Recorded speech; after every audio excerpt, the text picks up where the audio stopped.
face was in my notebook. We passed each other, didn't look. But these are the people of the towns, of the towns, the towns, of the towns. And large cities are just a bunch of big small towns, big small towns, overlapping side by side, big small towns.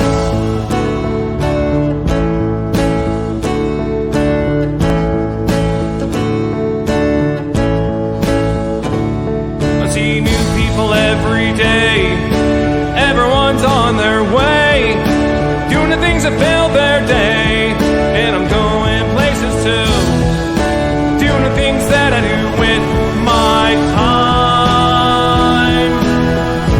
We are the people of the towns, of the towns, the towns, of the towns. And large cities are just a bunch of big small towns, big small towns, diagonal, top to bottom, big small towns.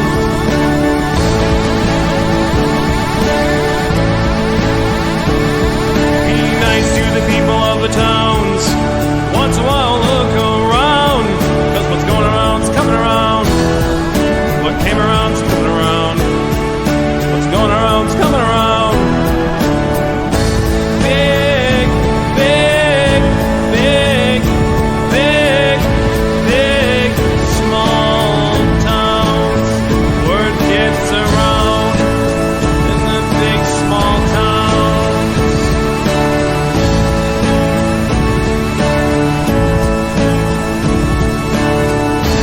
Big, big, big, big, big, small towns.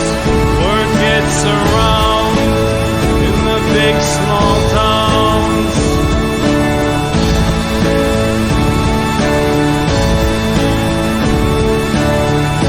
Big, big, big, big, big, small towns.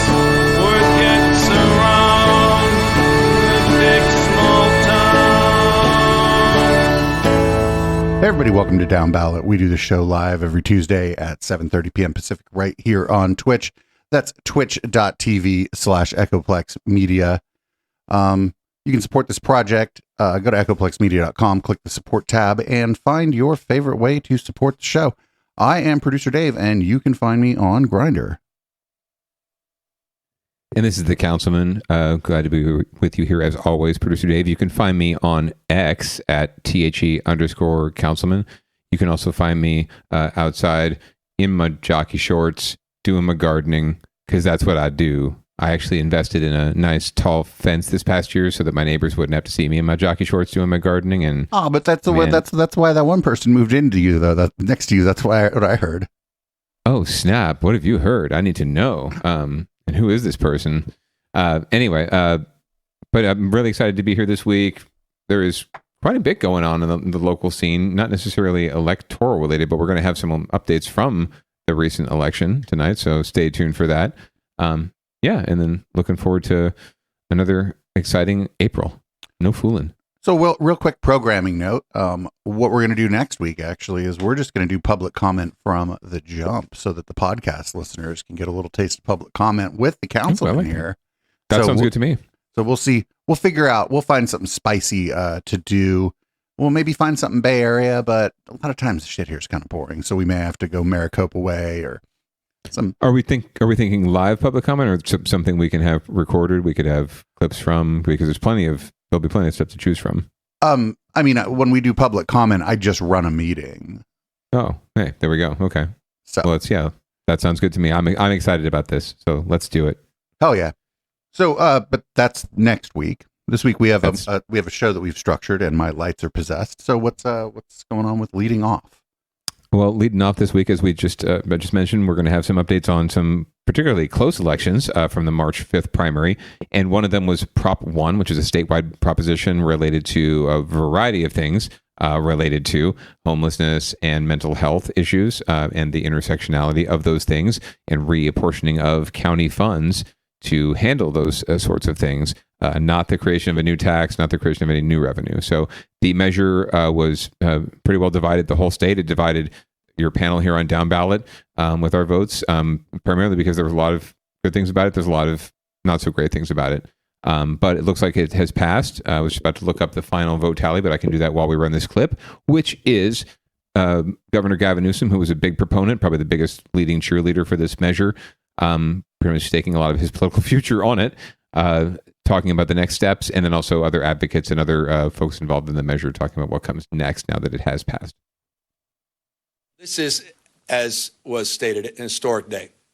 And that means little if we can't deliver now on the promise. Governor Gavin Newsom taking a victory lap Thursday. Newsom was in Los Angeles celebrating the passage of Proposition 1, a voter-approved measure which he heavily campaigned for. Prop 1 will create strict guidelines on every county in the state to spend money on housing, drug treatment, and mental health services.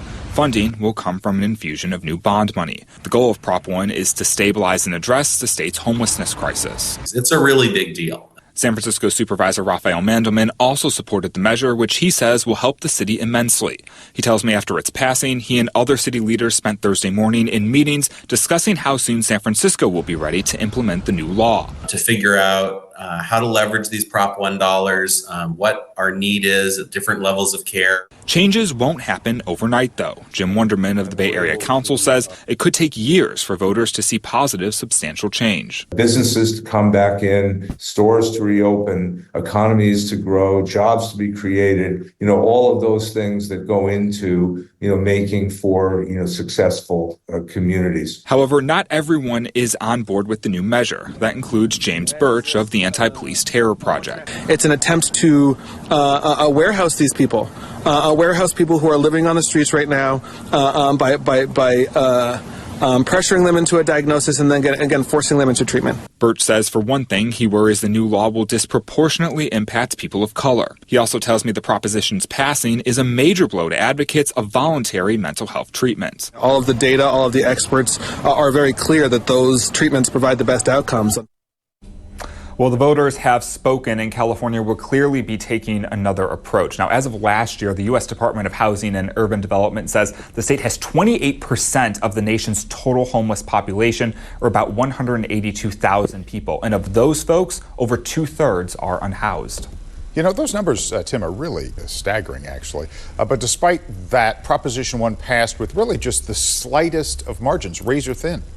Statewide, yes, that is true. But it's a little different if you look at the Bay Area counties individually. Our three largest counties, San Francisco, Alameda, and Santa Clara, all passing Prop 1 with at least 10% of the vote. Dan? Interesting. Okay, Tim, thank you. With at least 10%? Do they mean like a 10-point even a 10-point margin?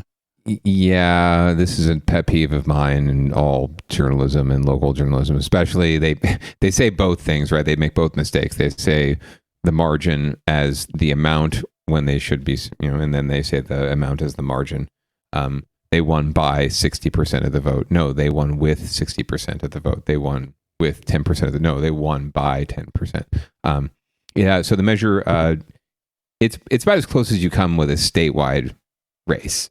27,000 votes looks like the final split, but that is out of some 6.5 million votes that were cast statewide. So when you think about it, it's about 0.4% that separated it. And so not insignificant, but certainly a state divided on this issue. And I certainly have my thoughts around conservatorship and requiring people to come indoors and accept shelter, or requiring people to accept mental health treatment, or just picking them up and putting them into treatment involuntarily. I tend to agree with the Anti-Police Terror Project speaker in the piece in that regard, but I'm also very cognizant of the fact that folks who did vote for the measure, that wasn't necessarily a key factor or even a big factor in their decision. There's a lot of other pieces to this measure, but that was one thing that's always I've just never really been a big fan of is involuntary anything, frankly, when it comes to housing or mental health. What an abysmal turnout too for the state of California. Very true. I mean, we're a state of almost 40 million people. Granted, only half of them are registered. Half of us are registered to vote. More than likely, that's about what the county, Santa Clara County, which is a pretty engaged county, I think you'd say. But only about half of us, if not less, I think like 46% are registered to vote in the first place. So it's great if 80 or 90% turn out, but that's only 80 or 90% of 46 or 50%, right? So, no matter what, even in a really good turnout election, you're still not really getting a full representation of the community. And there's a whole bunch of folks in the community who can't vote, and those are our undocumented residents, right? And people who have fallen out of the system and fallen through the cracks, who aren't voting and aren't engaged and are able to speak their own voice. And they are typically the folks who need government help and need government assistance and need government provided opportunities the most, right?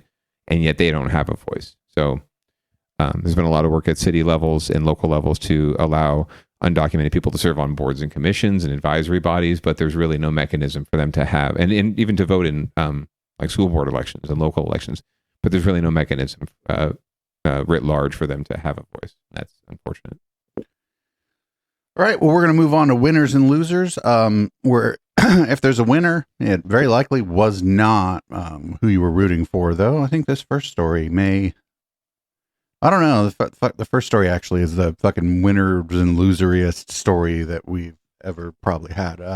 Looks like McDonald's mad about the minimum wage increase in California. Yeah, we'll learn more. Fast food workers are about to get a pay raise. Next week, the minimum wage goes up from $16 an hour to $20 an hour. But the restaurant operators say a higher wage could mean fewer workers. Here's NBC's Robert Honda.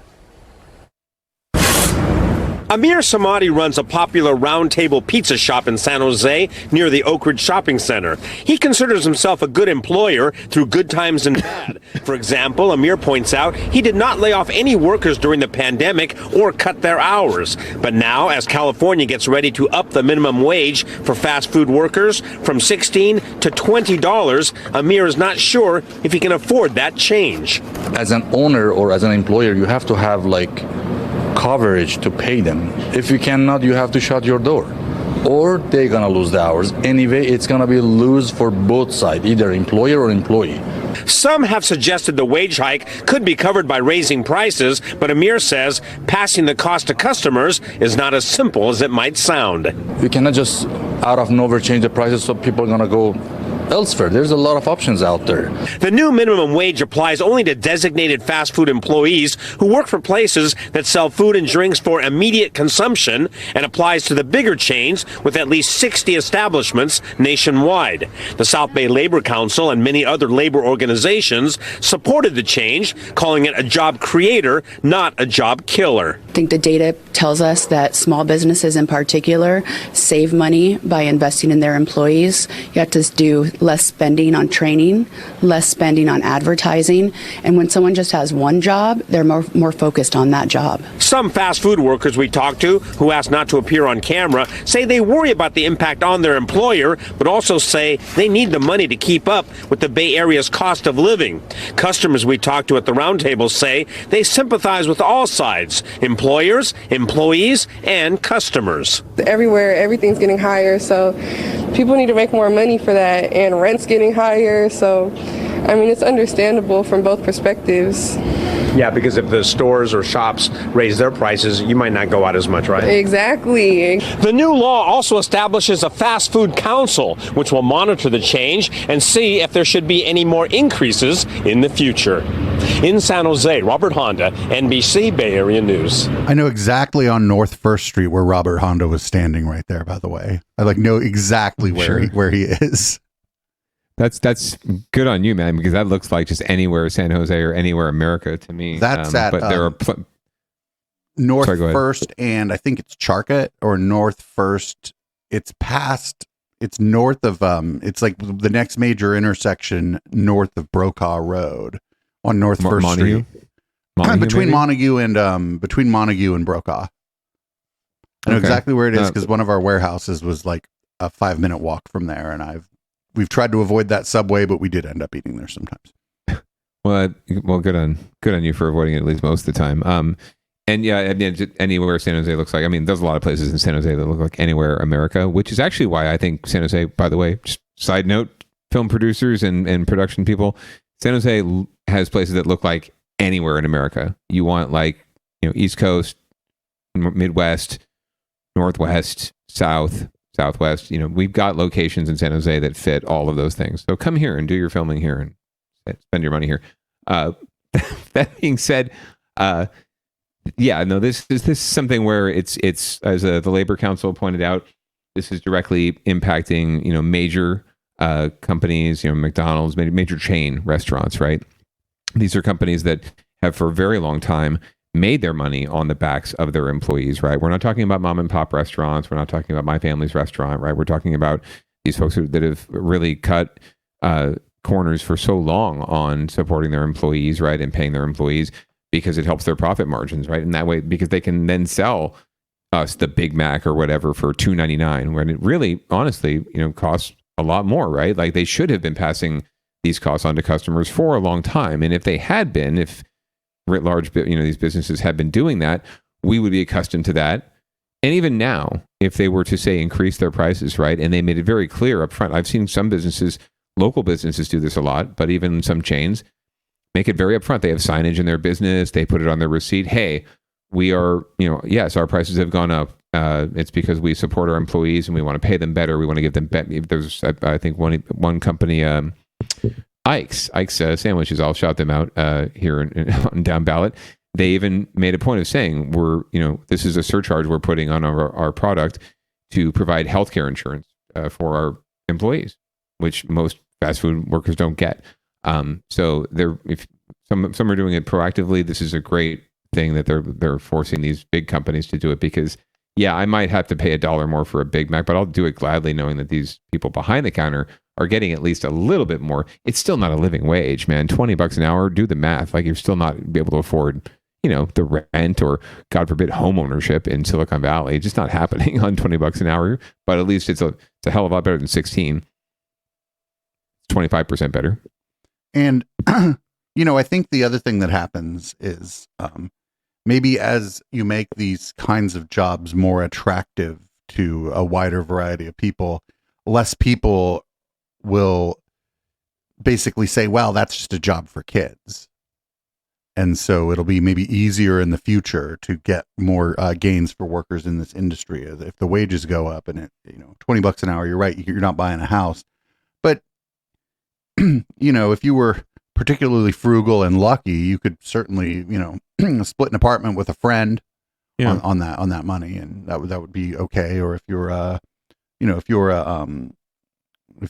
somebody with a partner and you have kids and you need to work with the job with not too terribly much responsibility, now this looks pretty attractive to you if you want to work part-time or whatever, Yeah. There were, the city council was considering, the first round of the budget process last week in San Jose.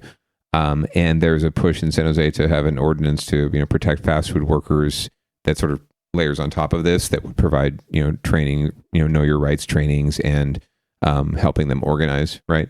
And, the restaurateurs came out against it, but there were literally hundreds of people who showed up, either on their own time who have like 2 or 3 of these jobs. Right. And probably at risk of retaliation from their employer to talk about what this means to them and what this would mean to them. And what this does mean. And it was incredibly compelling. It's folks we've all known for a long time are being manipulated and misused and mistreated. So it's only painful to folks who haven't been treating their employees well this whole time. Like, for example, In-N-Out, okay? Whatever you think about In-N-Out, they're not going to be terribly pained by this. It impacts them directly. Obviously, they're a huge chain, but they're not going to be impacted as much because they already pay their employees close to $20 an hour, if I'm not mistaken, starting. So they're already in this. They're already doing all the things. So if you were proactive and you like our Labor Council rep Gene said, if you're stepping up for your employees and investing in them, then you're going to do a lot better, and you're not going to have to stress these minor changes because you're already making them, right? You're already making that investment, and it saves you on training and all these costs, all the turnover, like you said, jobs for kids, right? That's how we think of it. So it's like a summer job, right? It's like a 3-month job, but that's how it's treated. People just, they get it because they need to make money, right? You need to DoorDash or do whatever it is, or go work at McDonald's. You do it to make a little money, and then you move on because you might find something bigger and better. But if it's something that can sustain you, maybe you'll stay in that job a couple extra months. Maybe you'll save the company money of having to train up someone new to do the work, because it's not like it's mindless work. Like this is stuff you need to be trained up to do. So even if it is as simple as quote unquote flipping burgers, right? No, it's a job. It's a job. You need to learn how to do it. So this has a lot of benefits. Invest in your employees. That's my final say. All right, now we're going to move on to the saga of the Oakland police chief. A new police chief has been appointed, and there's some problems. Let's see what KTVU2 News has to say about that. Let's start our newscast here with some of the breaking news we've been following for about the past hour or so. After more than a year-long vacancy, Oakland finally has a new permanent police chief. Yeah, big surprise announcement here. We've been talking about this for a while now. The mayor announcing her choice to take the helm of the Oakland Police Department just within the last hour. Okay, not for nothing, the guy on the right in this frame is like reading my mind. Look at him. He's like looking directly into the camera and reading the mind of. Yeah, he's hypnotizing everybody. Sorry, he's a professional. I know. That's off topic. Whatever. So, KTV's show. I'm apologizing to the audience, especially the people on the podcast that can't see You're him. apologizing to our audience about being off topic? Come on now. This is a big one. People have been waiting for a while for this one, guys. Oakland residents hinge on the edge of their seats for this. Mayor Shanktao just revealing in the last hour that Floyd Mitchell will be the city's next police chief. Mitchell was on the list of those 4 candidates recommended by the police commission to the mayor a few weeks ago. He has over 30 years of law enforcement experience under his belt.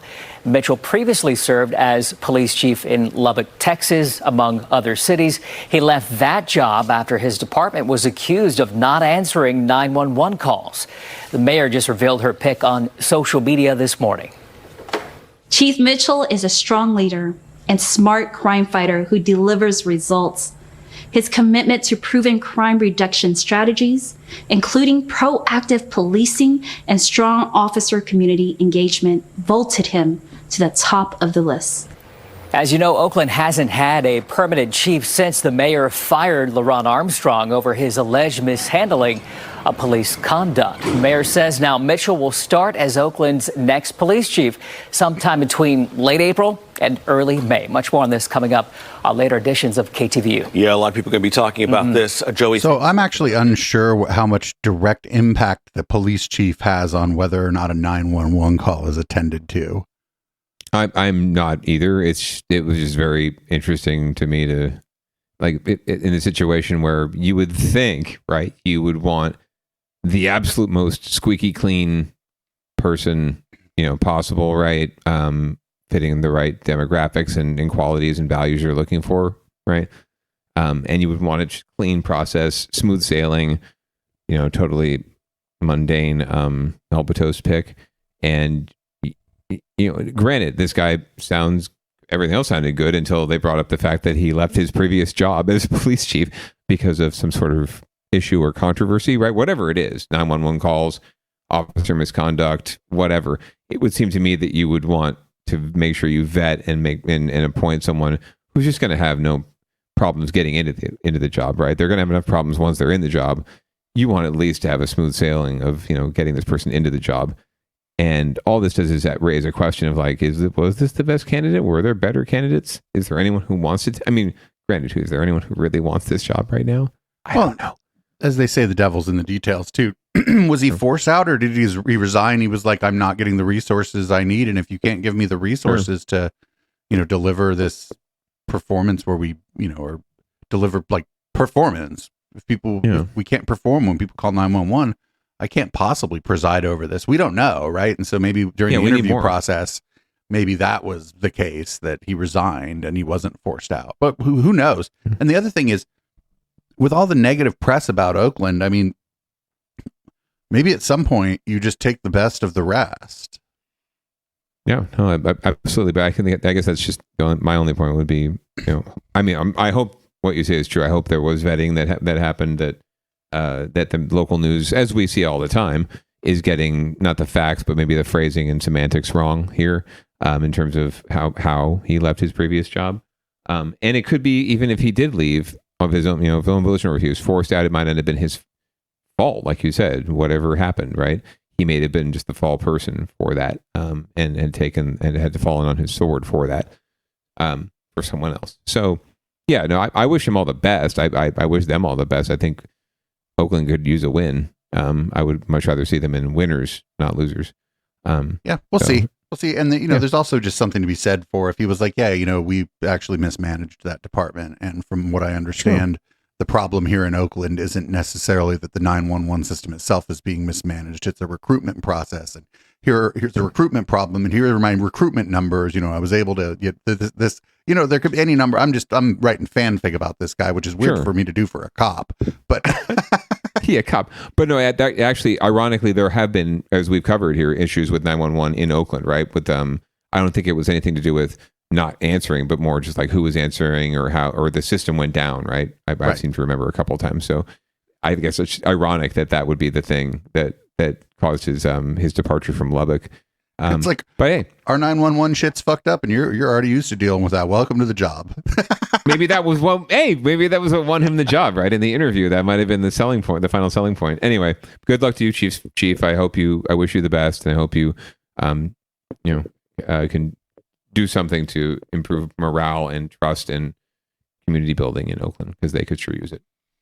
So up next, pickleball. We've been covering this story. My favorite part of the story so far is that, so real quick, there's a pickleball courts. They're community courts, possibly at a community center or a park. Pickleball is just like a loud version of ping pong / tennis. Apparently, the only reason I know it's loud is because people be complaining about it. And my favorite part of this story so far is that one of the people that was complaining about the public pickleball was so rich that they had their own private pickleball court in their fucking house, outside of their house. And that that's part of the story, is that they're pissed that the city is competing with them with their own pickleball courts. So here, we're gonna get this from KPIX5. This is I love it when we keep following the dumbest stories. It's my favorite thing. Well, it is a turf war. It's unfolding in San Francisco between Rec and Park and the pickleball community. At issue are 6 pickleball courts at Presidio Wall Playground in the Presidio Heights neighborhood. Smart part of town. Workers recently started painting over the courts. Pickleballers claim they're being shut out after complaints from neighbors. But as Kenny Choi shows us, they aren't giving up their courts without a fight.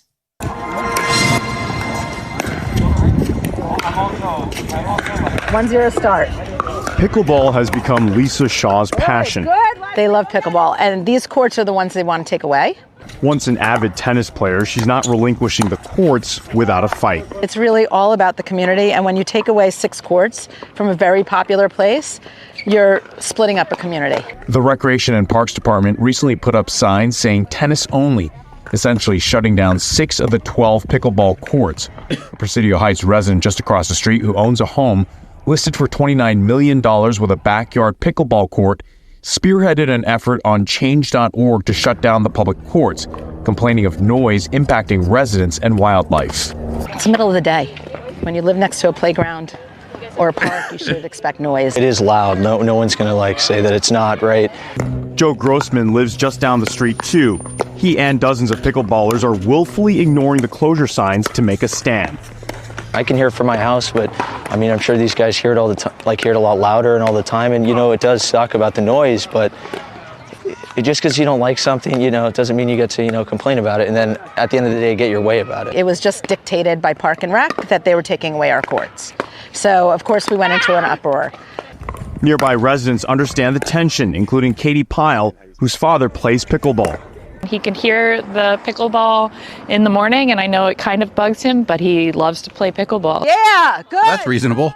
Shaw says the players roll away their own nets each day and clear the space if a tennis player shows up with a reservation. But she believes by closing the courts, the city is kowtowing to a select group of wealthy residents. They should just come out and try to play. They'd probably be a lot happier. I mean, seriously, it's so good for your health. It's fun to be outside. It's a good excuse. People are but they have their own private court. And Why would they friendly. play with the common people? And I'm happy to give a lesson for free. It's an act of kindness, but she won't be giving away any courts without a fight. Go get it! All right, so we reached out to Holly Peterson, the homeowner who led the petition complaining about the noise and impact on wildlife. She did decline to comment. We also made multiple attempts asking for an on-camera interview with Rec and Parks Director Phil Ginsburg to explain this closure. His office only sent us this statement saying, quote, when a small residential park like Presidio Wall starts drawing 150 people on a weekend with all the accompanying noise, trash, and traffic, we have to adjust. So while removing 6 pickleball courts at Presidio, we will be adding them in other locations to balance opportunities to play pickleball with a responsibility to limit neighborhood headaches. The players tell us they've hired a lawyer. All right, up next. Pickleballers known for not picking up their trash. Yeah, right.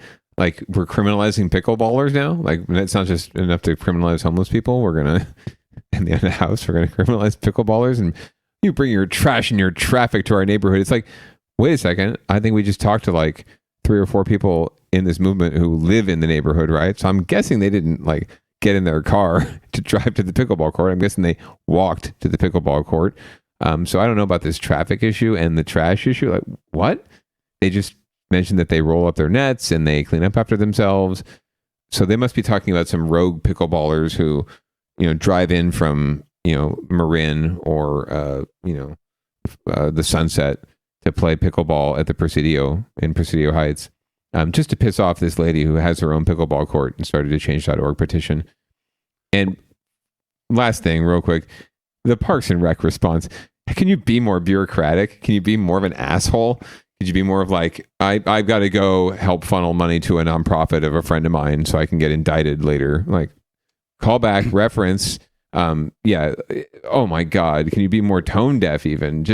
I'll be completely honest. I have not played pickleball. I have no interest in playing pickleball. It is loud and obnoxious and it annoys the shit out of me. And if it was happening right next door to my house, I don't know. I might not be a big fan of it. But you know what? If it was a park next to my house where that was happening, I don't really have much to say. It's a city park, right? I moved in next to a city park.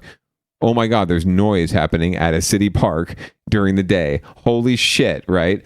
I would accept it. I live across the street from a high school. Around lunchtime, guess what happens? Noise. There's fucking noise. There's kids playing and shouting and doing kids shit, right? And sometimes there's even kids coming over onto my side of the street. They sit on my curb and they eat their chips and they smoke their joints and their cigarette, their vapes, right? Oh my God, I'm so offended. No, I live across the street from a fucking high school. I accept that this is part of life, right? I don't understand these people who have $29 million homes next to a park. What do you expect, right? When you bought that $29 million home, did you be like, oh yeah, park, that's cool. I'm sure nobody goes to parks anymore. They thought they were buying the park too, Councilman. Right, that must have been it, right?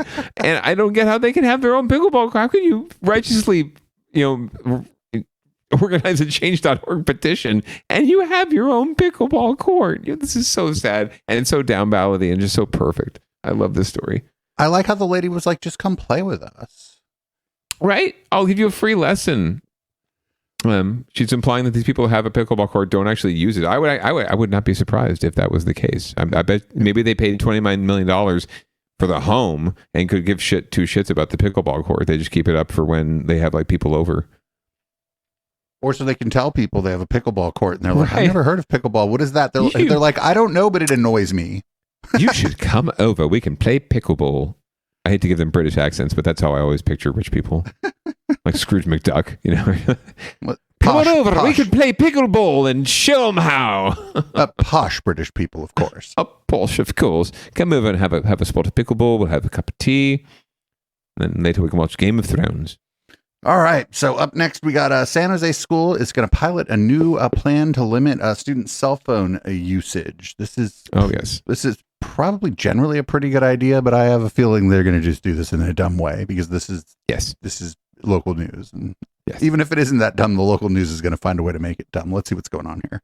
It's the norm in classrooms everywhere. Students pulling out their cell phones during class. But now teachers at James Lick High School in San Jose are hoping to change that with cell phone storage bins inside classrooms. Here's Damian Trujillo with the story you'll see only on NBC Bay Area. Teachers here at James Lick want to emphasize that this is not a formal school policy, rather an understanding between them and the students that putting their cell phones away is best for everyone. Ask most kids and they'll tell you it's an absolute must. We're talking about that ever-present cell phone. I believe that we do have an addiction. Now, teachers at James Lick High School... Thanks for taking a 2-second clip of her. ...in class. Classrooms will now come with what teachers are calling storage bins, like this one. Students can place their cell phones in there while in class, or they can place them in their backpacks. This is in no way a ban. It's in no way trying to take student phones.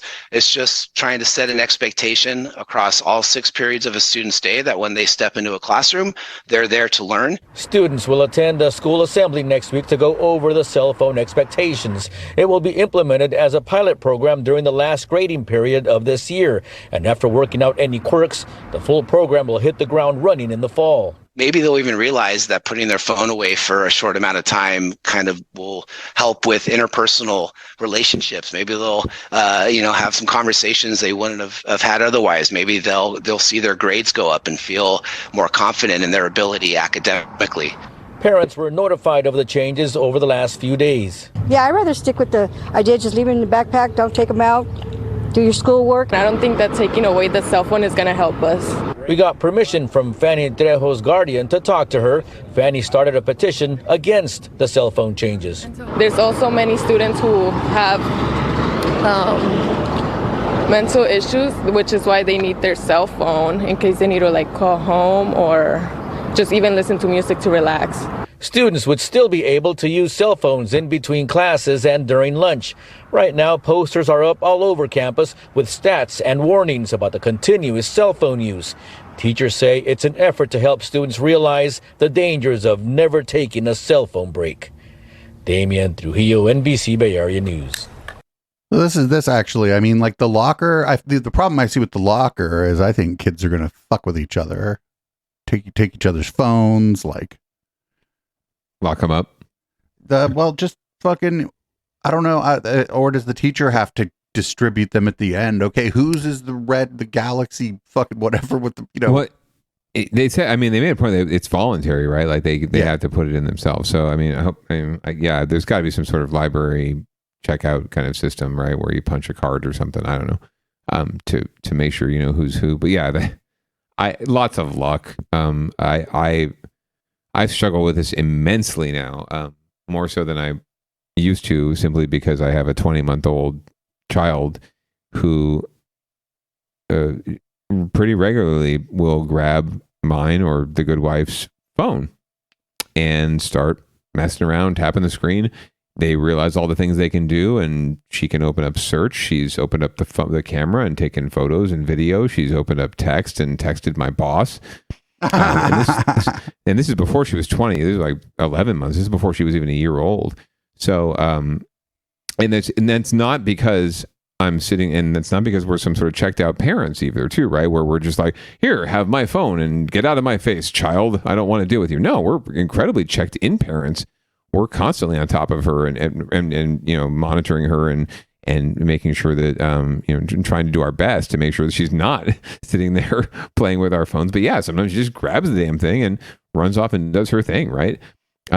So I struggle with this a lot, just in terms of that. But then I also see, again, all these high schoolers across the street from my school or from my house, and anyone who's been around teenagers lately, like I'm not going to say it's a good or bad thing, right? I'm just going to say that kids are on their phones a lot and they are looking at their shit a lot.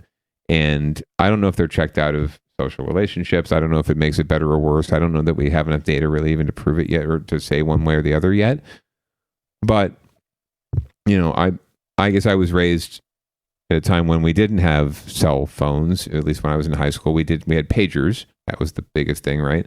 I think you and I were around the same. Remember pager age. code? Yeah, of course, 143, and you could write boobs upside down, right? But yeah, pager code, things like that. That was what I grew up with, and there's just so much more exposure and at such an earlier age to all of these things. And there's something called a digital native now, right? Like the good wife, even she's only 5-6 years younger than me, and yet it's a completely different world, or she is on her phone quite a bit, and she does use her phone for so many more things than I ever really do and ever plan to. So it's a new world, but I'm not going to say it's good or bad. I don't want to judge it yet because I don't know if we know the facts yet.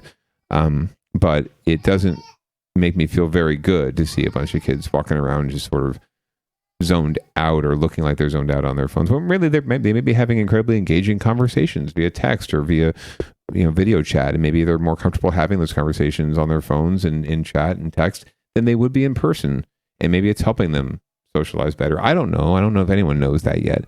I do know this: they should not be on their phones in class, right? Unless it's something diegetic to the lesson they're learning, right? Right. It's I could see their learning experience. I could see the teacher saying, this is, something maybe counterintuitive or whatever. And the kids are like, oh, that's not true. And they go, great. You know what? You all actually have different versions of this. Take out your phone and look up this information. I'll give you a couple minutes to do that. Like, that's interesting, right? Because then you can use it as like a verification tool for a thing you're telling the kids that might be counterintuitive, because they can get it then from an outside source. Right. But other than that, that's like a rare instance, I think, where that would happen in a classroom. And I think that most teachers would avoid doing that, because then it's encouraging. It would start to be disruptive then, because the students would just be like some of the assholey students, the actually guys. Maybe they would grow up to be atheists, would then just be fact checking everything the fucking teacher told them all day long on the phone. Yeah, but I think you always have to, as a teacher, I haven't, this is me, I've never been in the classroom, but from what I know of being a teacher and around a lot of teachers, my entire family is fucking teachers. You have to deal with that shit no matter what, right? You have to deal with the jackasses no matter what. That's just constant. And the better you can corral them and engage them, the better you're going to do in general. I would envision, like, it'd be kind of fun to do like a weekly or some sort of regular, hey, get out your fucking phones. Like, I know this, it sounds crazy. Get out your phones. I want you to get out your cell phones right now. And we're going to do a little research, using our phones. We're going to do some sort of learning lesson around the phones. But for the research stuff too, don't they usually have like Chromebooks or tablets that are assigned by the school that they can do that kind of research on? But you could say, I'm specifically having you use your phone in this case because I want you to see that like there's something, the kids may be older or whatever, and you're like, hey, the school actually isn't really blocking important information about issues, and we're going to look up the same thing on your phone and on your school assigned tablet, so you can see, maybe there's a rumor going around that your tablets are like heavily censored or what, I could see things with like older students where you're sort of doing it to be like, hey, your device gives you the same. But again, these are just like hypotheticals, and I'm writing fanfic about a teacher that would probably hate the idea that I have. Right. There's also the equity issue, and what I probably didn't think of when I first brought up the idea of like having a phone moment. But there's also kids that don't have and can't have and can't afford like smartphones, right? They don't have their own phone. Students, so you want to make sure that anything you're doing is equitable and maybe with opportunity. Maybe over time that ends up leveling the playing field in some way, because the kid whose family can't afford the phone is actually paying attention in school. I don't know. Anyway, we got to move on to the next story. 2 reasons. 1, we have to move on, and 2, the video is long enough for me to sneak off to the bathroom and take a piss during the story. Do that. So this one is about a San Jose park, and the councilman on the docket put, this is why we can't have nice things. You'll hear all about it. It's back to the drawing board for plans to breathe new life into a historic park right in downtown San Jose. So the city has spent decades and millions of dollars on its vision to turn St. James Park into a major event venue. But it's also been battling the social club next door that's trying to preserve its own history. John Ramos has more on the new court ruling that put the years-long project now in limbo. St. James Park sits right next to downtown San Jose, and city officials would love to have this become an amenity for all the new housing they want to build. But those plans are on hold as the park's future has run headfirst into its past.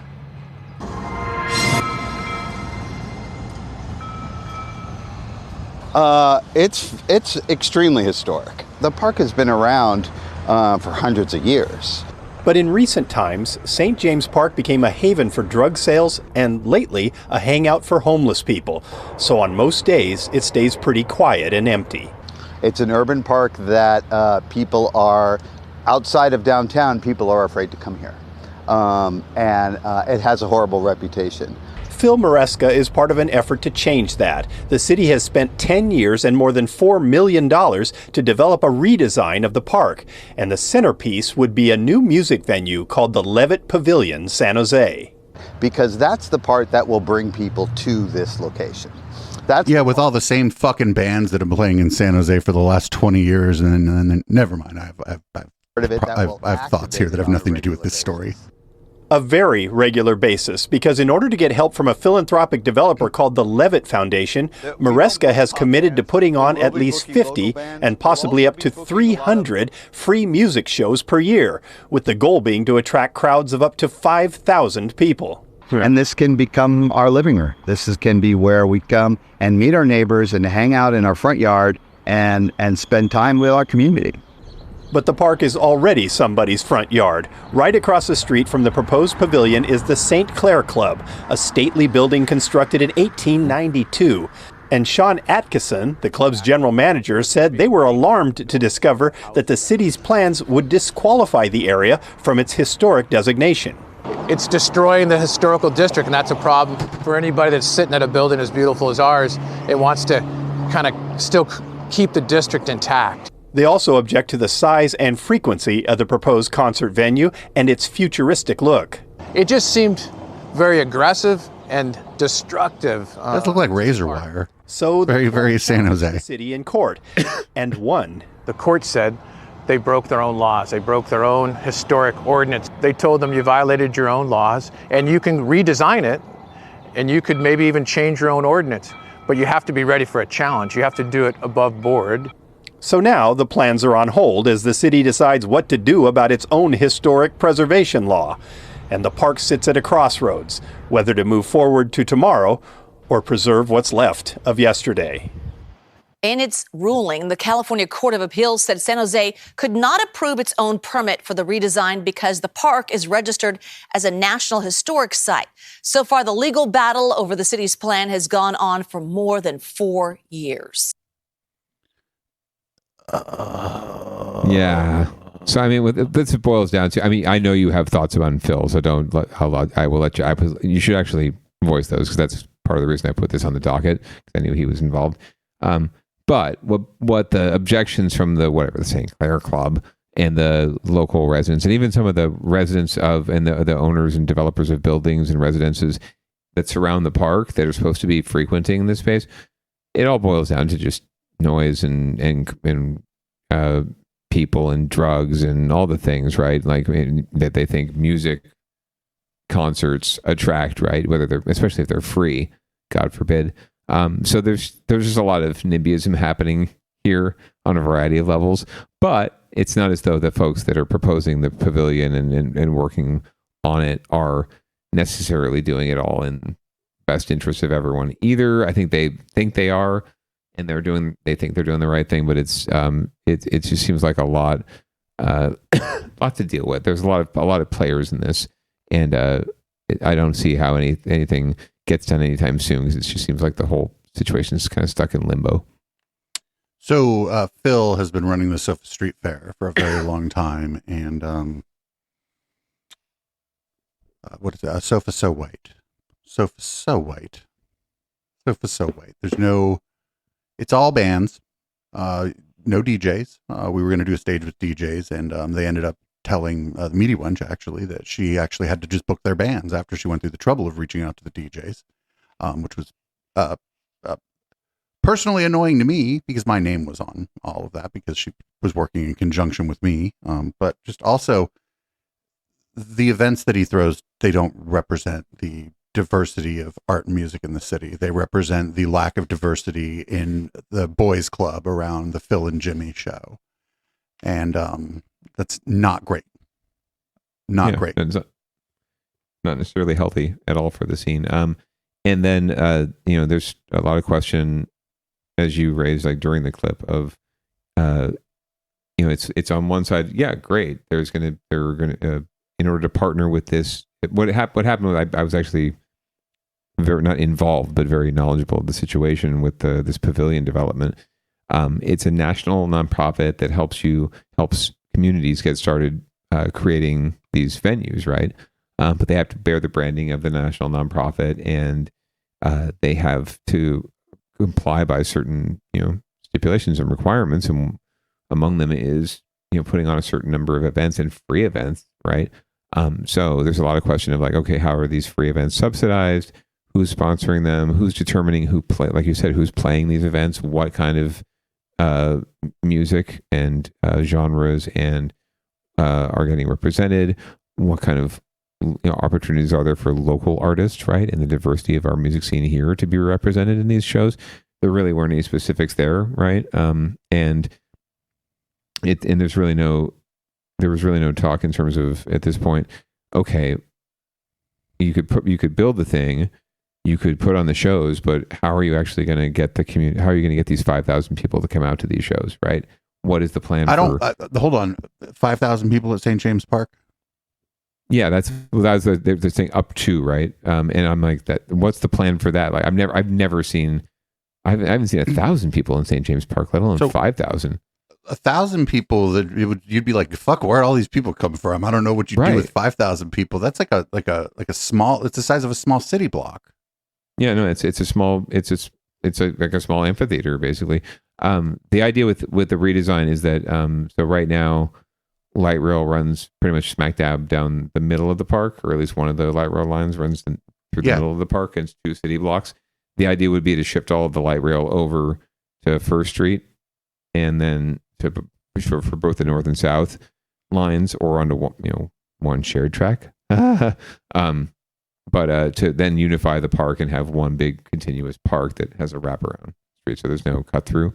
And then the pavilion would be in one corner, and they would just clear out a huge sort of amphitheater kind of style space that would accommodate up to 5,000 people standing or sitting or dancing or whatever they were thinking. So that's the concept. But it's like, okay, if you can get 1,000 people in there anyway, like, even if you could fit them, period.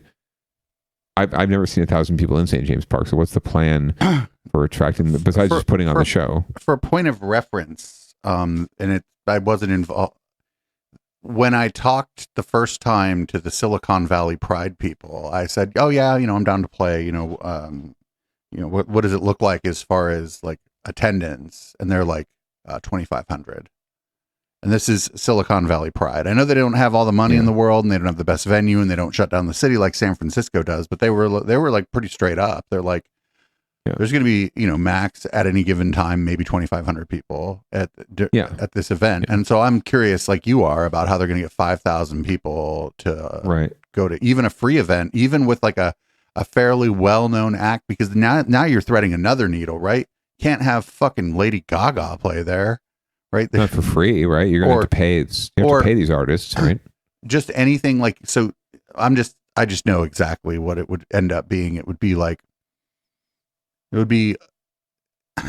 music at the park, but like with a fancy pavilion.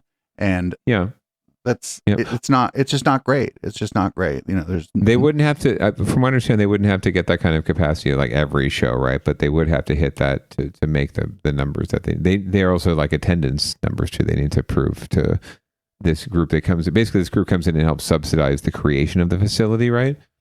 But it's kind of like they get a stake in it in a way, even though it's kind of like a free community. They see it as a free community public benefit kind of a thing. It's like they get a stake in it in terms of the branding and the control over how it's operated. So that's weird. Why the fuck are they not putting this at Discovery Meadow? A fabulous question, producer Dave. Fabulous question. There's but I've seen 5,000 people at Discovery Meadow before. Yes. 100%. Bike party at an illegal event, and everything was fine. And that's where Pride mostly goes down to, right? As well. No, it's like what's the name of that other park? Cesar Chavez. Yeah, Cesar Chavez Park, and the streets around it. Oh, I didn't realize that. Going I thought up it was to like Meadow too. Going up to like Market, it kind of like Post Street where the gay bars are. Kind of we walked up Post Street to get to the events, but yes, I would say Discovery Meadow though is the go-to place for this kind of thing. Or like you said, Cesar Chavez, they've already got a stage there. Like what the fuck? Like what the fuck is this? Like this? This is the dumbest thing. Like, I'm sorry, people who aren't from San Jose, like we're getting a little bit into the weeds, but this is what a dumb place to try to put this. No, absolutely. And there's also been pushes, and you mentioned Cesar Chavez, which is perfect, great example. That stage is the hub, the main stage of San Jose Jazz, right? Like the biggest festival in this city. It's a destination festival nationwide every year, right? It's a big moneymaker. And that's their main stage spot. And there's no reason why we couldn't explore enhancing that spot and turning it into more of a venue, right? It's really not a venue right now. It's a concrete slab with some power out jacks, right? And they turn it into a venue every year.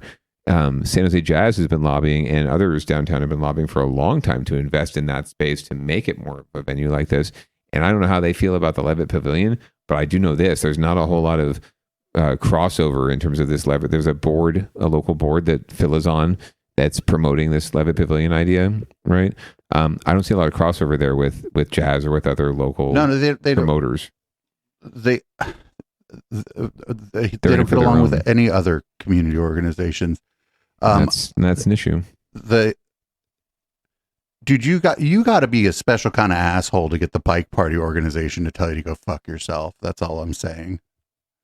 We can probably leave it at that. Yeah. We don't need. I don't want to necessarily make this the pile on these folks at Phil's show, but I'm just saying. Hey, I credit where credit's due, and debit where it's due too. So we're going to move up next to Get Your Shit Together. And I think this is probably a Get Your Shit Together for the local Democratic Party and the California Democratic Party. Ish. Latinos lag in civic engagement, including voting, shows new study. It's a monumental year for elections, what we just had on Super Tuesday and what's ahead this November. However, Latinos continue to lag behind when it comes to civic engagement. Researchers at UC Berkeley and San Jose State say it's an issue that needs an immediate response. Here's NBC Bay Area's Damian Trujillo.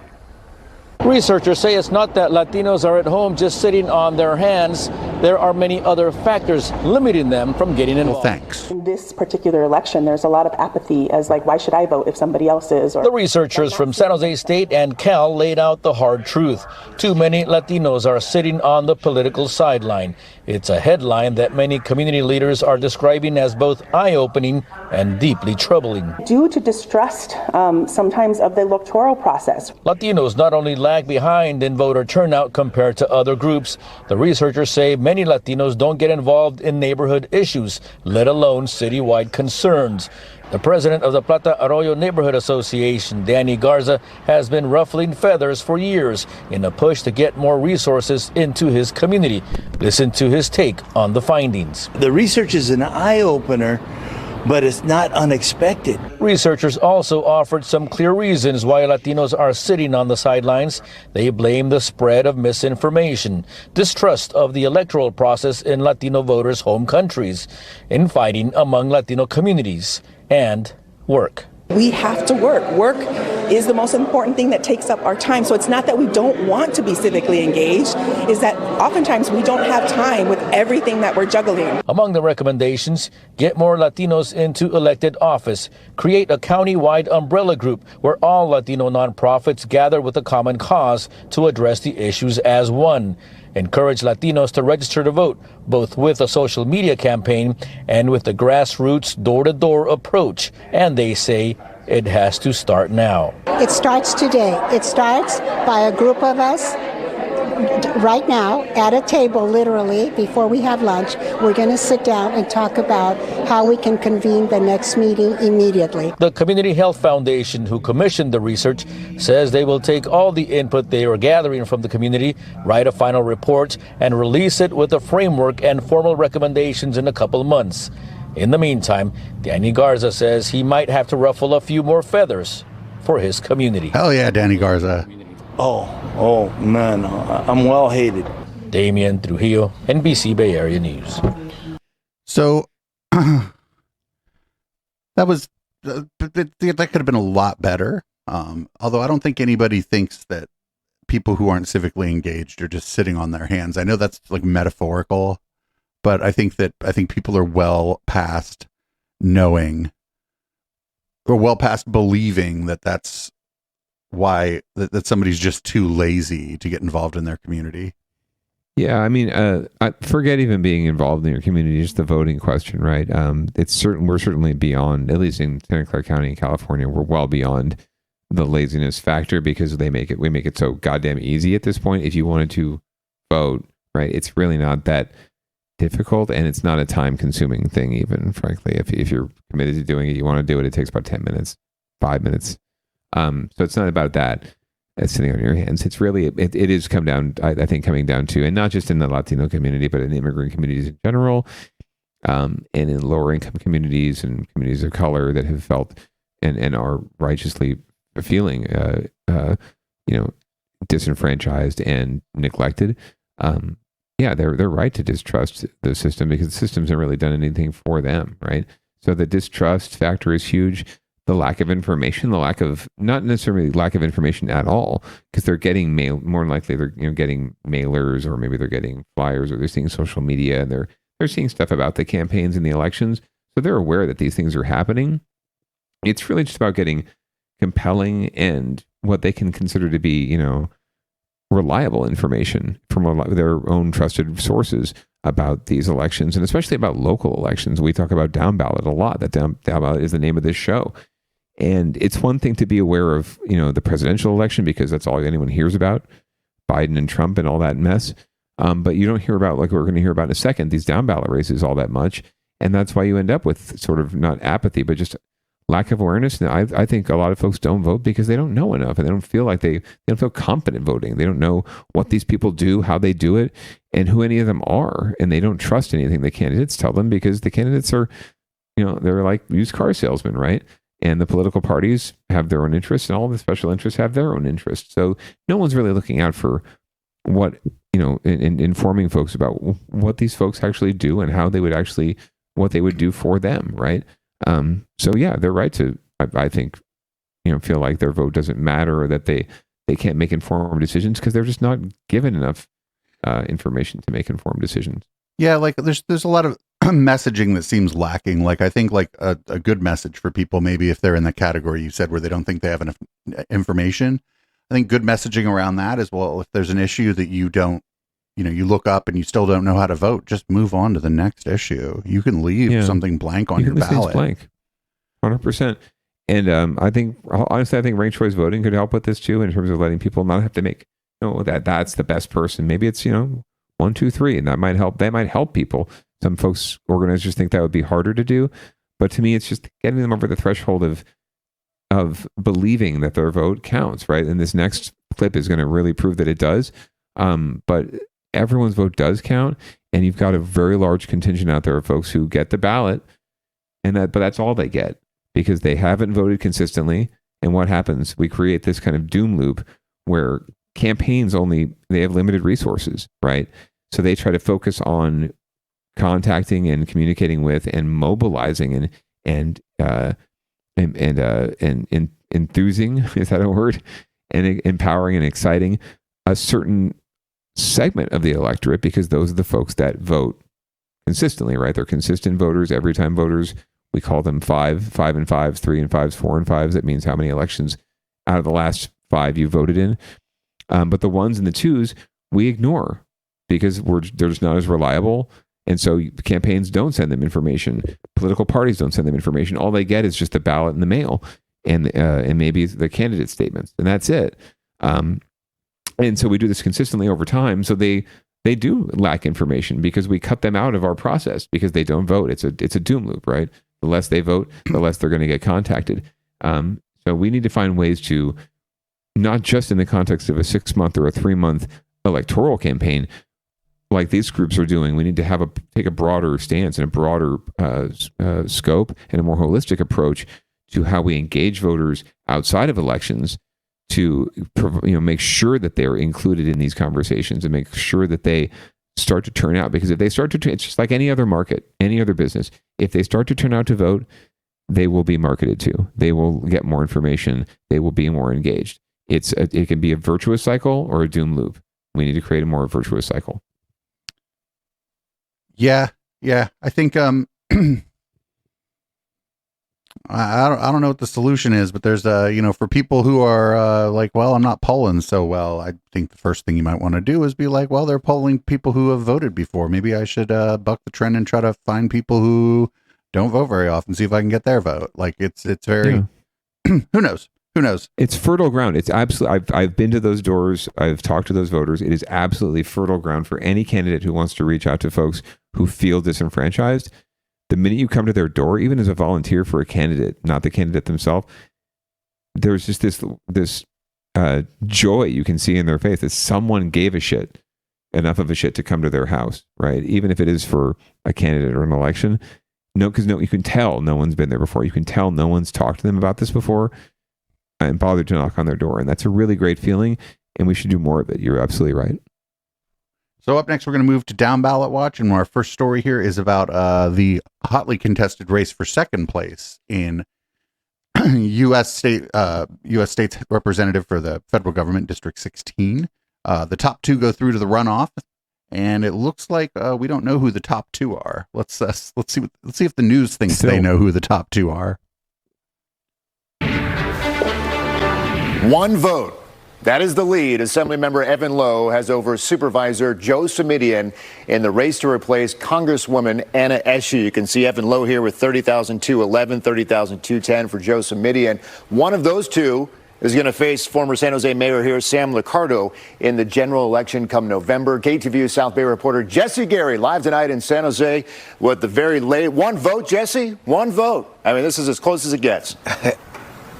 Well, or it could be a tie, Mike, and we'll talk about that in just a second. We have seen a tie in this county before, but for right now, one vote separating two men who are vying for second place in the 16th congressional district that stretches from Santa Clara and into San Mateo County. So they're collecting votes in both counties and having to tabulate. And as Mike said, one vote separating. We'll take a look at the numbers again. Sam Liccardo continues to be and is ensconced in first place with 21% of the vote and 38,432. Then Evan Lowe is now second with 30,211, and Joe Simidian is now second at 210, and that was flipped the other day. The county is growing short on time to certify these results so the election can proceed in November. Wednesday, the seemingly endless counting of ballots from the March primary, continuing at the Santa Clara County Registrar of Voters. A slim margin separates Joe Simidian and Evan Lowe, with the second-place finisher advancing to the general election against Sam Liccardo in November. Have you ever seen a race this close before? Yeah. In fact, in November of 2022, there was a race in Sunnyvale where it actually was a 1 or 2 vote difference. After 2 recounts that year, the District 3 race remained tied between Jason Wong and Murali Srinivasan. The city election code called for pulling of lots to determine the winner. Election official David Carnahan put both names into a bag and pulled out the winner. Well, I certainly wanted to make sure I only drew 1 envelope and not 2. That would have been embarrassing. But no, it's, as the elections official, it's an important part to resolve whatever needs to be done in an election. And so it was maybe a little bit nerve-wracking, but I was confident that we had a fair process. As the process for certification of all ballots moves toward an April 2nd deadline, officials in both counties say for this election, like all others, it's always critical for those eligible to vote to do so. Every vote matters, every vote counts. So even if someone will think, oh, my vote doesn't matter, it really does. It can come down to 1 or votes. And once the votes are counted, then the ballots have to be certified by the California Secretary of State. And if there is a tie, as there was in Sunnyvale, then the tie would be broken by the California Secretary of State. And how would she do that? By drawing lots as they did in Sunnyvale. Again, right now, 1 vote separates Evan Lowe from Joe Simidian. That was the reverse just 24 hours ago. We'll have to see what the next 24 hours brings, but this is flip-flopping back and forth, and as in the Sunnyvale case, it's kind of the same thing, and then it ended in a tie. This could be headed for that as well. Yeah, We're live at the Registrar of Voters here in North. I would say a razor-thin margin right now. I know, Jesse, thank you. You can't get any thinner. No, it sure can't. All right, we do. So one thing that stood out to me there is I thought Liccardo was going to be ahead of them by more. I thought that he was, if I was going to guess, I would have guessed that he would have been closer to 30, not 21. In the greater scheme of things, he actually, it's really significant if you look at the broader perspective of the race. There were 11 candidates, and a lot of them are clumped in including Peter Dixon, who spent like ungodly amounts of money on his race. A lot of them are clumped in like the 6% range. And then Republican candidates in the low double digits. But far and away, Simidian and Lowe are far and away second and third place, and Liccardo by relative standards is actually blowing them out. Just because there's so many candidates and so many places to put your vote. 21% is actually, I figured 20% would be enough to get someone through to the runoff, and it looks like that will be the case, at least for whoever, and less than that for whoever gets through in second place. But yeah, it's typically of what you'd see. You'd think. I mean, I think he was in that neighborhood in the original polling because he had really high name ID, right, going into this. So, but he's in very, very good position and very strong position, and he stands to pick up quite a bit of vote from other candidates who were not successful. I think he will pick up quite a bit of the Republican vote, no matter who Lowe or Simidian get through, because they're both seen as much more progressive and Democratic Party oriented than Sam is, even though he is a Democrat. But he might pick up more of the Republican vote, so that'll be a strong suit for him and something he'll have to court. Yeah, that's it. This is just going on to show that every vote does count. The vote has now flipped again. As of today, Simidian is up by 2 votes out of so many hundreds of thousands. It's 30,234 to 30,232. But they are still counting what now are called curing ballots, where you either didn't sign or someone had the wrong signature on your ballot, or it couldn't match up. So there's a question of whether or not it's your ballot. You have to send a form in to say, yes, this is my ballot. So right now they're basically counting only those ballots as they come in, as those forms and those affidavits come in. So you're only seeing like a handful of votes counted every day. And that's going to last for another week until they certify the election. Next Tuesday, I think, is the last date they can accept those. And then we'll see who's ahead, or if it's tied, or what's happening. But I guarantee you there's going to be at least one recount that one of these candidates is going to have to pay for, unless Gavin decides to extend some largesse from the state to pay for it. But it's that close. I mean, we're talking about it's going to be a handful of votes no matter what. But I would much rather be the person who's winning by a handful of votes at the end than the one who's not, because that person's probably going to end up paying for the recount. Okay, well, that's it's. We'll see what happens. We'll see what happens here. I obviously prefer Evan Lowe, but the more I looked into the other guy, I'm like, I'm not so mad about this anyway. It's not going to be much of a walk, in terms of like overall vote, or whatever you want to call it, balance of power in the House. Not so much. It really comes down to representation in a lot of ways, and how they would represent the district and what they would bring home in terms of pork and that kind of thing, and who's supporting them. So. Yeah, it's a question of what kind of vision you see. And I would say Evan would probably be in office for quite a while longer than Joe. I don't know how long Joe wants to stay in public office, but Evan would have a much longer road ahead of him in terms of getting into a leadership position, right? Eventually being able to bring more home to California into the district because of that. So there's that potential too with a younger representative that I think can't be overlooked. I was out there curing ballots myself, though. I won't say for who, but I was out there knocking on doors and trying to make sure people submitted their affidavits, and you'd be surprised. Like folks, they had just voted. It was like that week they had just voted, and they couldn't remember who they voted for, if they voted for Congress at all. They forgot that they even submitted a ballot until they got this letter in the mail that said, "Hey, your ballot's got a problem." So yeah, the apathy extends even beyond, or not apathy, but the lack of information or the lack of whatever engagement. It extends well beyond even voting. Right, it extends to the people who did vote. To the people who did vote, yeah, that's that. I met one kid who's 18 and just flat out said, like, "Yeah, I discussed that with my father." And that was it. That was his whole response about voting. I discussed that with my father. We go over those things together. Okay, great.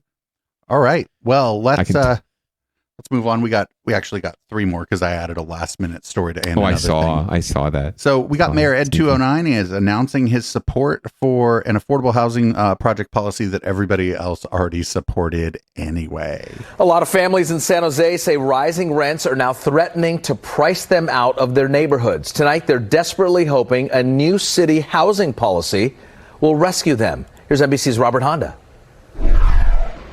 Affordable housing complexes, like this one being built in East San Jose, are a welcome sight for many working families living in the area.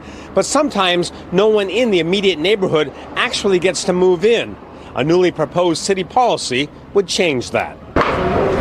The Alum Rock Apartments is a 5-story affordable housing complex that will eventually house 60 families. Although the units are only for those earning less than half of the area median income, a proposed preferred tenant city ordinance would also require 20% of these units go to people already living in the neighborhood.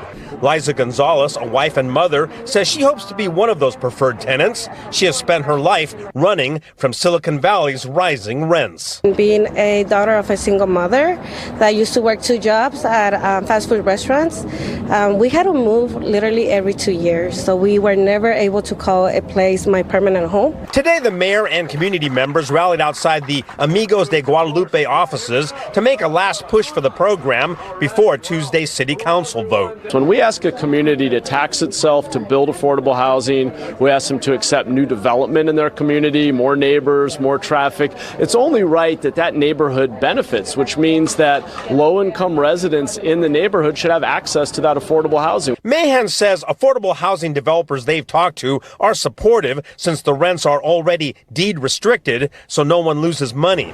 The ordinance would also set aside 15% of any affordable housing development for lower income applicants in that project's council district. Community organizers acknowledge even with preference, many will still have to keep looking. We will continue to push for other forms of relief. We're looking at local preference.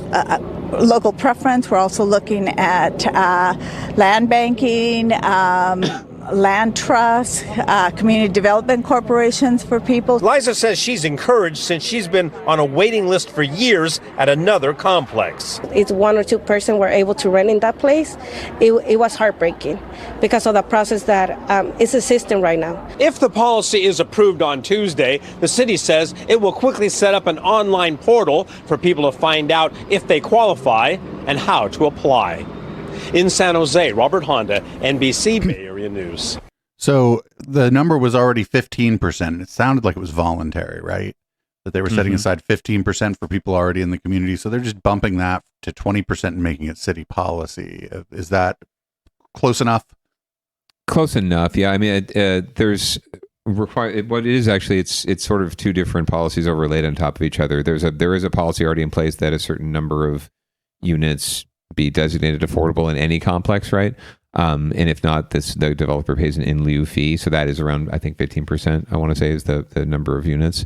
But then this overlays on top of that in an affordable housing complex or with affordable housing units, a certain percentage have to be set aside for like 20% or whatever it is for residents of that community, right? So it's just another layer to the affordable housing policies at the city level. And again, yeah, this is something that makes perfect sense. It's not, as they mentioned, developers are fine with it because it's not losing them any money, right? It's not losing the property managers any money. Because at the end of the day, they've got so many thousand applicants for these spots anyway. They're going to get them filled no matter what. So as long as they get them filled, and someone's paying the rent, whatever the rent is. Also, you're talking about thousands of applicants. That could be 10 times, more than 10 times the number of units. Would lead me to believe that they should be fast tracking building more, whatever this is. I don't know the exact designation for this, but it seems like this is a pretty important need that a lot of people are inclined to apply for. Yeah, it'd be really great if the city put more money into building what this is called permanent supportive housing is really what it's called in the parlance of the housing industry, right? PSH. It would be really great if the city had a tax that we passed a couple years ago that was deliberately, designed to funnel into, land purchases and creation of and development of affordable housing. It's called Measure E. Hey, we did actually have it. We covered it here on Downballot. And it taxes, it's local business increment tax basically. But it's there to provide for this kind of housing and all sorts of housing at all tiers, right? From emergency housing all the way up to permanent supportive housing like we have here. And who would you think, what mayor would you think has been proposing for the last couple years to move money out of that fund to fund storage bin housing, basically? Mayor Ed 209. Yeah, ding. Hold on, where's my bell? Ding.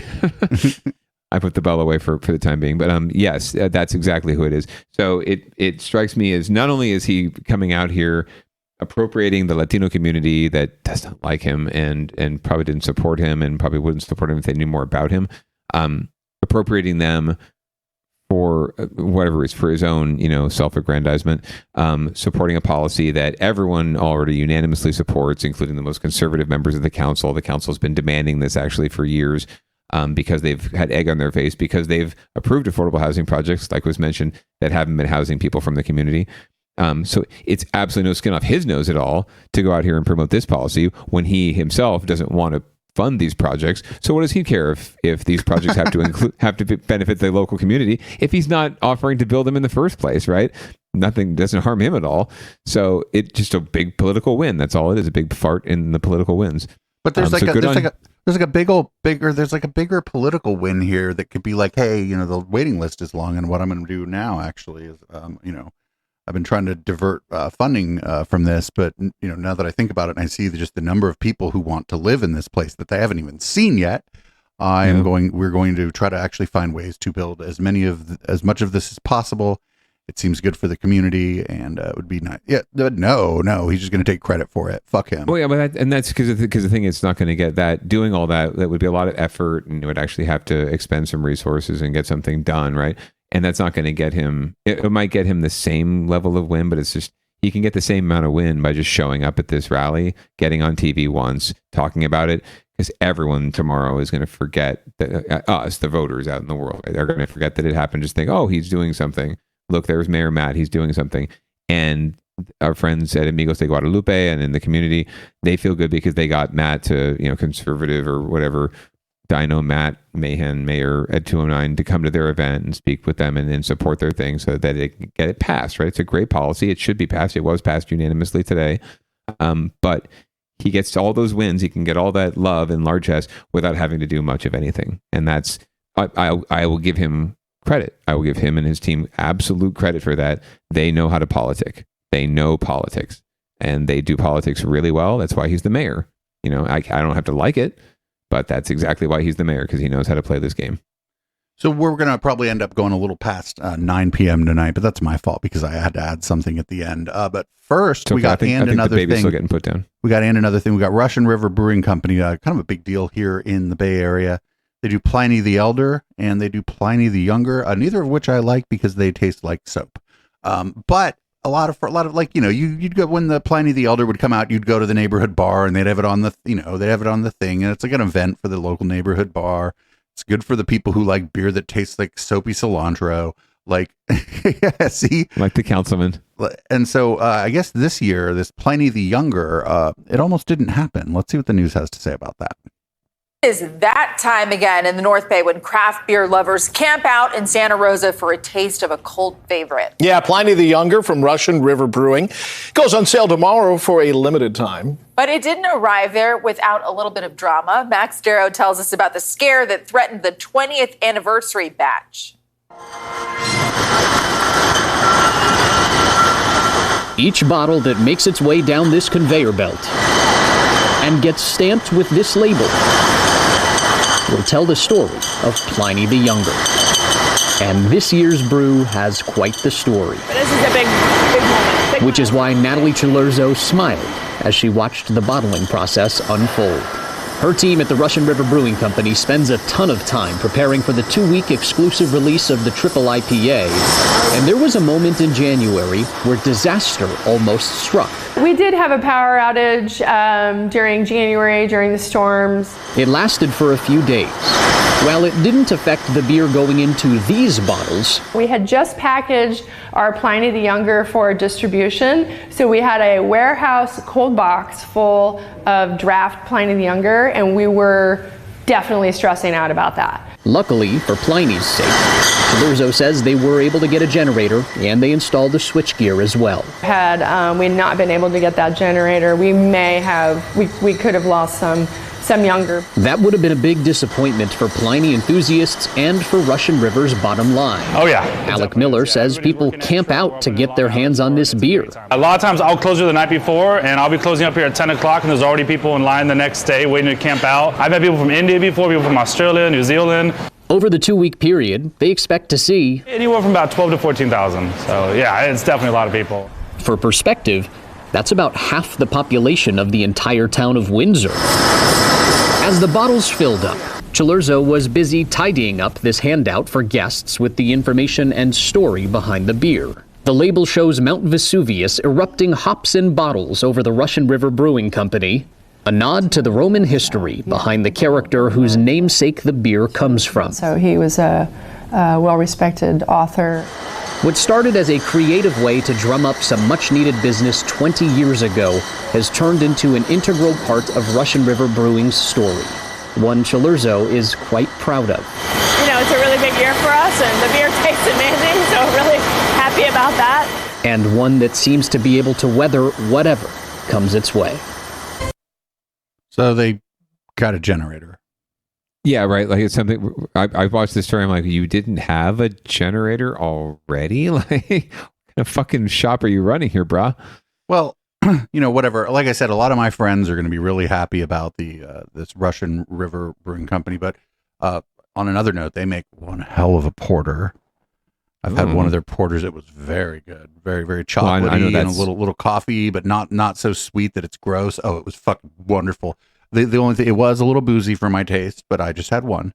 It wasn't that I was worried I was going to get shit faced off of it. It's just like I can only take so much of like a boozy beer. Lot. Yeah, I mean, in a triple IPA, I've had plenty of the younger. It's a lot to handle. So, yeah. It's I mean, one I'm of those not, beers you know, I'm not talking about that, but generally they do have like alcohol forward beer. It's all generally kind of boozy from that place. But I got to respect that. You know, at the end of the day, I don't drink to get drunk, but I do like when I only have to have one beer to get a buzz on. You know, that's actually really nice. I don't like to drink a lot. I just drink vodka. Yeah, if you want to really get it going, where's the? Is there? Do you have some special soup going on there tonight? Any drinks under the camera? I don't see. No. I don't drink. I don't drink during the pod recordings, and I've been drinking a lot less on stream lately, but not zero. So I'm done. I figured I almost put this in winners and losers, and then I noticed the story in and another thing was about alcohol. So I figured we're going to do a story about weed. Everybody, they're going to attempt to cancel the Hippie Hill smokeout in San Francisco's Golden Gate Park this year on 420, and I do mean attempt.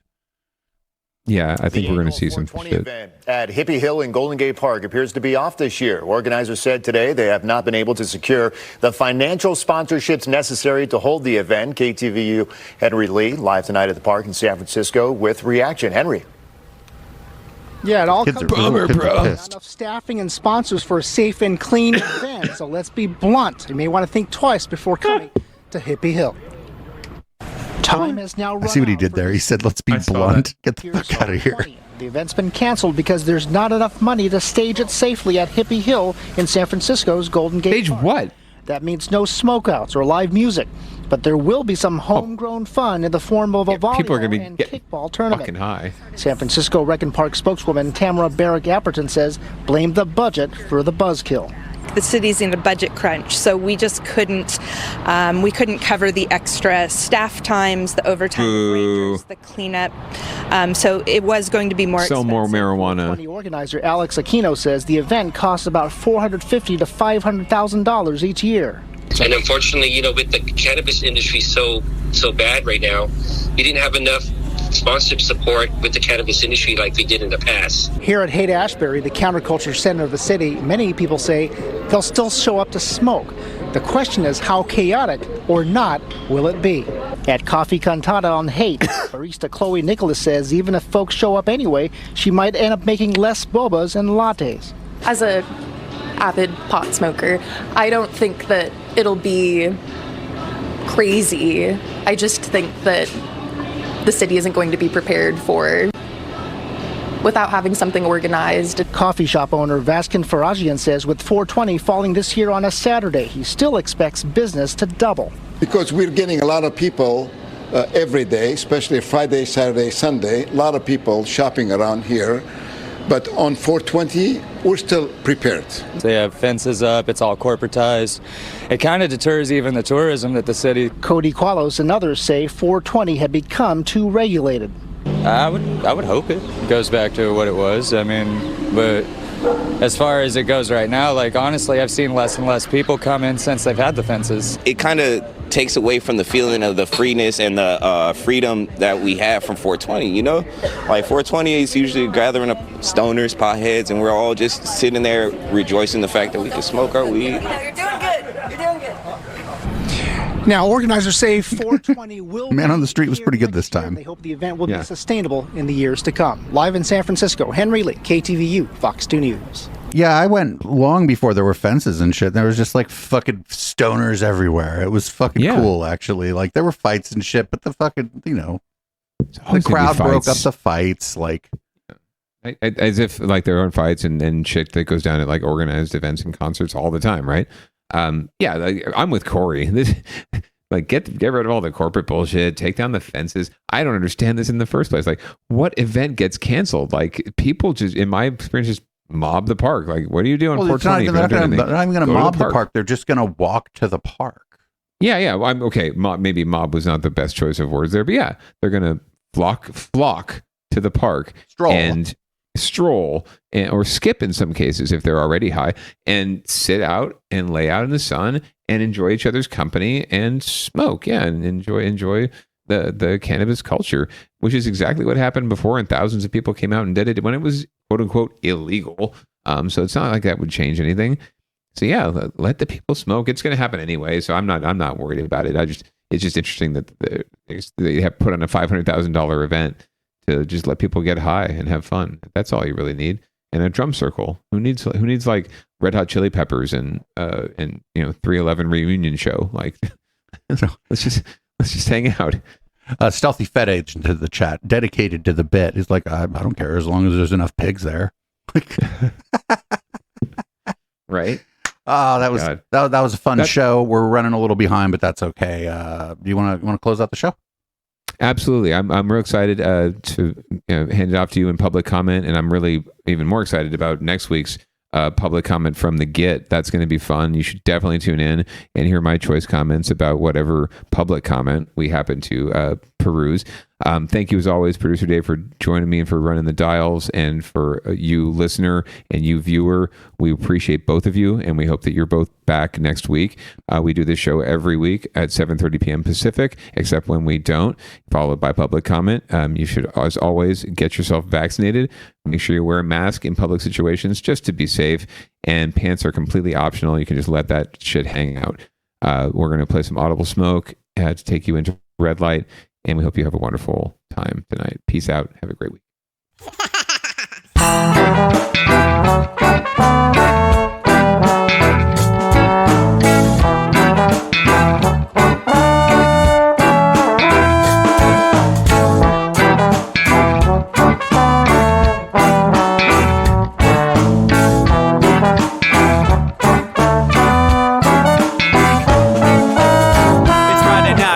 Time to get the party started. Pick up my phone just to check and see who's calling. Dress up real nice for the ladies at the bar, and I'm driving in my car just to get to where they are. Here at the local scene is where I plant my feet. It's where I smoke my cigarette and I hold my drink. I look at all my friends, they're all blazing green. Here at the front of the stage, waiting for MTV. Where are those guys who's standing next to me with a pipe in his hand, ready to blaze for me? About 5 minutes later, we're all singing Queen. I get the fuck up on stage and rock the scene, yeah. We do what we want, and what we want is to jam. So sit back and enjoy the band. We do what we want, and what we want is to jam. So sit back and enjoy the band. Enjoy that band. I turn and head back to the bar for a refill, man, because you know where we are. We're headed out to the car to smoke another one and another one. Now just when the magic starts kicking in, I hear relapse playing, you know it's time to head in. Alright everybody, now it's time to grab a new drink. Spark it if you got it and then pass it to me, yeah. We do what we want, and what we want is to jam. So sit back and enjoy the band.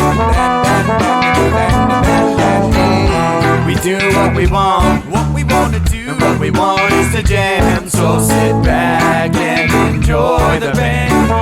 Enjoy enjoy that band. Last up on the bill for the show tonight is Down Me Dirty at 5, so we're headed outside to spark up another joint. Now who's got my lighter? Stoner E, of course, shouldn't you be inside? I'm all up in this bitch, being who I gotta be. I'm fucked up like the U.S. economy.